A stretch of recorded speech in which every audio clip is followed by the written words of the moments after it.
कल 26 तारीख आप देख लीजिए, निषाद राज का किला है। कभी त्रेता में भगवान राम और निषाद राज दोनों इकट्ठे हुए थे, गले मिले थे त्रेता में, तो रावण राज खत्म हुआ था। चैत्र शुक्ल पंचमी को निषाद राज का जन्म है, 4 दिन बाद भगवान राम का जन्म है।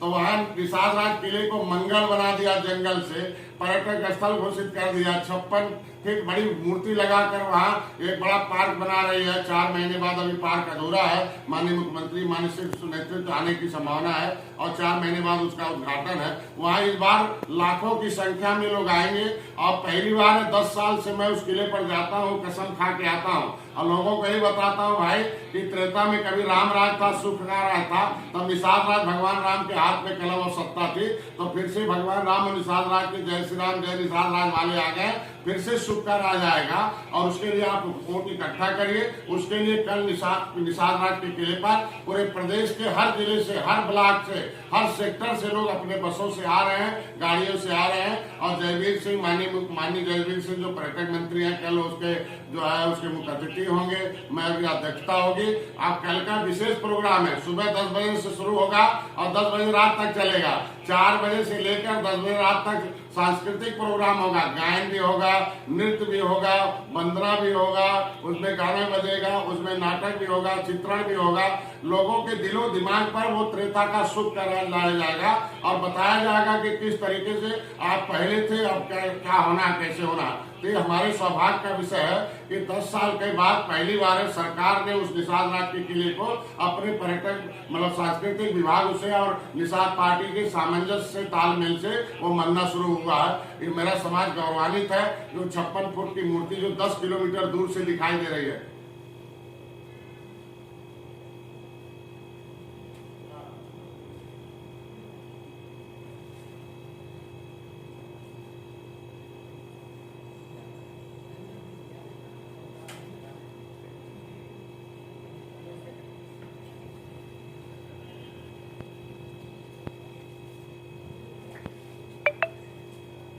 मैं क्या था जब वो ग्लोबल इन्वेस्टर समिट करते थे विपक्ष के लोग, तो दिल्ली और बम्बई में होता था।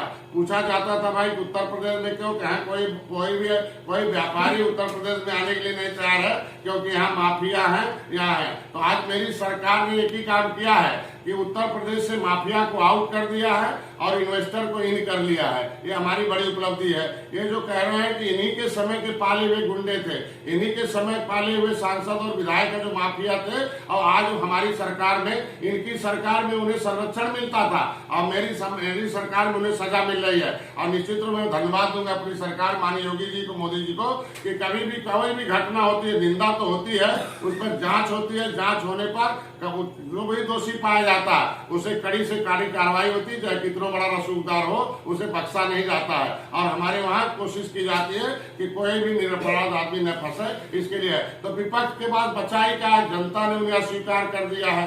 30 साल से उन लोगों के हाथ में सत्ता थी। उत्तर प्रदेश को दलितों के नाम पर गुमराह किया गया, पिछड़ों के नाम पर गुमराह किया गया। जैसे मान लीजिए आप पूछे राहुल जी को कि पिछड़ों को कितना शब्द बोला था, कैसा उन्होंने गाली दिया था, बहुत बड़ा लंबा समय था, लेकिन कभी उन्होंने माफी नहीं मांगा। आज जब सजा हो गई है तो उन्हें पिछड़ों के सामने रो रहे हैं। ये तो है दोहरी नीति हो गई है ना। यहाँ देखिए पिछड़ों के नाम पर 30 साल से सपा की सरकार रही है, 5 बार रही है, लेकिन पिछड़ों के नाम पर एक भी कानून कोई बनाए हो, कोई भी योजना दिए हो, उनके विकास के लिए किए हो, तब विपक्ष का मतलब होता है कि हम अपने समय में क्या क्या बढ़िया बढ़िया काम किया है, उसका काम होना चाहिए, उसका नाम बताना चाहिए। लेकिन इन लोगों ने कुछ किया ही नहीं है, तो विरोध के अलावा कौन सा काम बचता है। अब मैं कहता हूं उनका तो दायित्व बनता विरोध करें, लेकिन जनता के विरोध मत करें, क्योंकि जब हम जनता के लिए अच्छा काम कर रहे हैं तो कम से कम समर्थन करें। अच्छे काम का विरोध करेंगे तो जनता वैसे विरोध करेगी, गांव में घुसने नहीं देगी। मैं यही कहता हूँ विपक्ष को कि अपने लोगों को जिस काम के लिए अगर अपनी राजनीतिक पार्टी बनाई है उसको आगे बढ़ाइए और लोगों के ऊपर दिलों पर कम से कम लोगों के मन में अपना जगह कोशिश करने का रहने की कोशिश करता। धन्यवाद। दे गए थे जो हल होने वाले नहीं थे, लेकिन मेरी सरकार ने हल करके दे दिया है। आज के दिन में वो 6 साल में हमने इस उत्तर प्रदेश को सर्वोत्तम प्रदेश बना दिया है, जिसके वजह से जनता ने हमारा साथ दिया है। 37 बरस दोबारा हमारी सरकार को फिर से वोट देकर ट्रस्ट विश्वास किया है। मैं कह रहा 2019 में हाथी और साइकिल एक हो गई थी, दोनों वोट इकट्ठे हो गए, दोनों नेता इकट्ठे हो गए, जिसका 30-30 साल से राज था। लेकिन डॉक्टर संजय ये मछुआ समुदाय और उत्तर प्रदेश की लगभग सभी जाति सभी धर्म के लोग जो बिना भेदभाव के हमारी सरकार ने उन योजनाओं का लाभ दिया, जो सताए गए थे, इनसे द्वारा शोषित थे, वो सारे लोग इकट्ठे हो गए। तो देखो 2019 में कैसी सरकार बनी, 2022 में सपा बसपा एक हो गई, तब भी हम जीत गए। अब तो अलग अलग लड़ने जा रहे हैं, तो जीत तो इसे सुनिश्चित है। किसके वोट से राजनीति करेगी सपा, किसके वोट की राजनीति करेगी बसपा? जब दोनों लोग मिल के नहीं इकट्ठा होकर कुछ कर पाए, इसके मतलब जनता ने दोनों को अस्वीकार कर दिया है। और भारतीय संस्कृति को के धरोहर को फिर से विरासत को वापस देने वाली अयोध्या मथुरा हो, चाहे प्रयागराज हो, चाहे काशी हो, चाहे जो भी हो, हमारे वहां निषाद राज का किला हो, इसे धरोहर को भारतीय जनता पार्टी लोगों को, जनता को उनको दे रही है। और धरोहर के साथ साथ उनका शिक्षा, स्वास्थ्य, रोजगार, कोई ऐसा सेक्टर नहीं बचा होगा। पहले लोग इलाज जाते थे कराने कभी सरकारी अस्पताल में, तो देखिए जैसे नाक बंद के जाना पड़ता था, आज प्राइवेट जैसे हो गया है। पहले हमारे समय में बोरा लेके जाते थे बच्चे प्राइमरी में पढ़ने के लिए, वो बेचारे अपने घर से टाट लेके जाते थे, टाट से जो है साफ करते थे। हमारी सरकार ने टाइल्स लगा दिया टाट के जगह पर, कुर्सी दे दिया है। पहले अंग्रेजी नहीं पढ़ने दिया बेईमानों ने 70 साल के गाँव के नागरिकों को। हमारी सरकार ने हर तरह की शिक्षा गाँव में दे रही है आज के दिन में। तो इससे क्या चाहिए लोगों को, हम शिक्षा दे रहे हैं। कोरोना जैसे महामारी में अगर हमने उत्तर प्रदेश को हमने संभाला और दुनिया के लोगों ने अगर हमारे कोरोना की मैनेजमेंट को सराहा है, तो ये बहुत बड़ा बात है। जहाँ एक महामारी आई और दुनिया त्राई मचाई हो, हम उसमें उबर गए हो। और पिछली सरकारों ने क्या किया था कि उत्तर प्रदेश से इतने मजदूर पैदा करने के लिए हमने वोट दिया था। हमारे लोगों ने उत्तर प्रदेश में पिछली सरकारों ने क्या मजदूर पैदा करने के लिए वोट दिया था। ये बम्बई, दिल्ली, बंगलौर से बेचारे मजदूर जो आ रहे थे, मैं तो बधाई दूंगा मोदी जी, योगी जी को, यही उत्तर प्रदेश में उनका सर्वे किया, जो जिस लायक था छोटा लघु उद्योग दे दिया, उनके लिए हर डिस्ट्रिक्ट वन प्रोडक्ट में ला दिया और धीरे धीरे उनको रोजगार देके उत्तर प्रदेश को सर्वोत्तम बनाने में आ गया। और हर जाति धर्म को बिना भेदभाव के हम योजनाओं को धरातल पर लागू कर रहे हैं। इसलिए जनता की सरकार जनता के द्वार है, इसलिए हम जनता को शुक्रगुजार हैं और सभी का वर्ग का हमारा समर्थन मिला है, ये हम उन्हें धन्यवाद देते हैं। किसानों के खाते में सम्मान निधि सीधे देते हैं और सीधे पहुंचता है, उनके मकान का पैसे सीधे पहुंचता है। कोई दलाल, अब दलाल सब हलाल हो गए और किसान और नौजवान मालामाल हो गया है। हम गन्ना किसानों को देते हैं। पहले के लोगों को गन्ना का भुगतान लेने जाते थे तो पिछली सरकारें डंडा बजाती थी, गोली मारती थी। हमारे यहाँ मुंडेरवा चीनी मिल है, उसके सामने किसान शहीदों की मूर्ति लगी है पिछली सरकारों में। आज हमारी सरकार है कि इन जो चीनी मिले हैं उन्हें नोटिस देकर अधिक से अधिक पेमेंट करा दिया है और किसान खुश हैं। आज उनका उत्पादन बढ़ाया हूँ, उनका मार्केट बढ़ाया हूँ, उनको सहयोग दिया हूँ, अनुदान दिया हूँ। हम लोग हर तरह से ट्रेनिंग दे रहे हैं, कृषि विज्ञान केंद्र खोल दिया, वैज्ञानिक विधि से आज के दिन में हम लोग किसानों के साथ। तो मेरी सरकार किसानों के साथ है, नौजवानों महिलाओं के साथ है, हर तरह से हम उन गरीबों के साथ है। कभी मैं बताऊं ना कि ये हम तो गांव में रहते हैं हम लोग, कि क्या कभी 70 साल से निषादों को किसी ने सोचा था? मोदी दिल्ली बैठकर सोचकर उनको जो है रोजगार दिया, उनको उनके लिए फ्री का बीमा दिया, प्रधानमंत्री मत्स्य संपदा योजना 26,000 करोड़ दिया। माननीय मोदी जी ने सीधे निषाद राज बोर्ड योजना, मुख्यमंत्री संपदा योजना है, मछुआ कल्याण कोष है।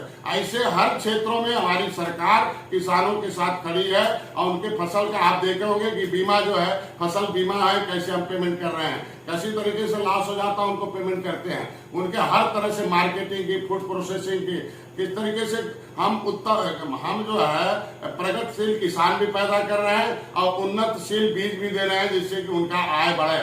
हम एक तरह से उनको वैज्ञानिक खेती बता रहे हैं कि जिससे किसानों का आय बढ़ जाए, वो भी रोजगार के साधन में आ जाए। तो हमारी सरकार साथ में है, इसीलिए तो किसान, नौजवान, महिला, हर व्यापारी हमारे साथ है। और कोई भाई मुसलमान भी मेरे साथ है, क्योंकि उसका इलाज हम कराते हैं, मकान हम बना रहे हैं, अनाज हम खिला रहे हैं, इलाज हम कर रहे हैं बिना भेदभाव का। तो जब जिसको हम सेवा देंगे वो निश्चित रूप में मेरे साथ रहेगा। इन लोगों ने क्या किया, मुसलमान का वोट ले लिया और सच्चर कमेटी कहती सबसे ज्यादा गरीबी बढ़ा दिया वोट लेने वाली सरकारों ने। आज हम गरीब मुसलमानों के साथ हम खड़े हैं। और गरीब मुसलमान में कौन है? अरे जाल बिनने वाले जलाहा है, जलाहा जो होता कपड़ा बिनते तो जुलाहा हो गया, वो अंसारी हो गया।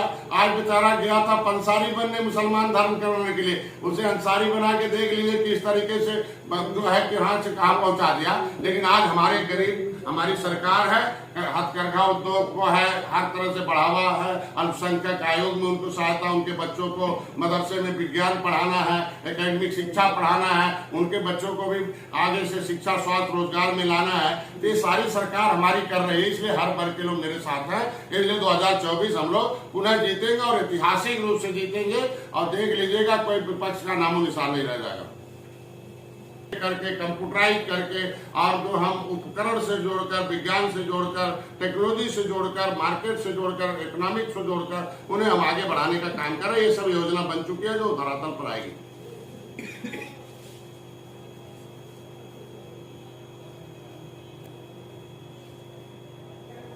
आज के दिन में पहले बताया ना कि पूरी दुनिया में मोदी, योगी जी का और मोदी जी का जो मॉडल है, पूरी दुनिया के जो प्रधानमंत्री, मुख्यमंत्री हैं अपने अपने लिए वो सोचते हैं, लेकिन हमारे मुख्यमंत्री, हमारे प्रधानमंत्री दुनिया के स्वास्थ्य के लिए सोचते हैं, योगा के लिए, दुनिया के शरीर के स्वास्थ्य के लिए सोचते हैं कि मिलेट्स बन जाओ, खाना मिले, पर्यावरण पर चिंता करते हैं। और आज के दिन में प्रभावी कदम कैसे मैनेजमेंट होता है कोरोना में दिखा दिया, उसकी वजह से दुनिया के लोग सराहना करते हैं। और कोई ऐसा सेक्टर महिलाओं को सशक्तिकरण के लिए है, लड़कियों के लिए है, नौजवानों की शिक्षा के लिए है, टेक्नोलॉजी को बढ़ावा देना जो हमारा मामला है कि टेक्नोलॉजी से भ्रष्टाचार रुकेगा, टेक्नोलॉजी से विकास होगा। अब बिना निवेश के कोई भी न देश बढ़ सकता, न प्रदेश बढ़ सकता, न समाज बढ़ सकता, न कोई बढ़ सकता। तो निवेश का जो निवेश का लक्ष्य निर्धारित किया मोदी जी ने, 5 इंडिया, हमने जो 1 ट्रिलियन इकोनॉमिक का हमने जो लक्ष्य निर्धारित किया, और उससे जो हमने जो ग्लोबल इन्वेस्टर समिट की जो सफलता है वो उत्तर प्रदेश के लिए सबसे बड़ा मील का पत्थर साबित होगा, और उसके लिए सराहना पूरी दुनिया में हो रही है।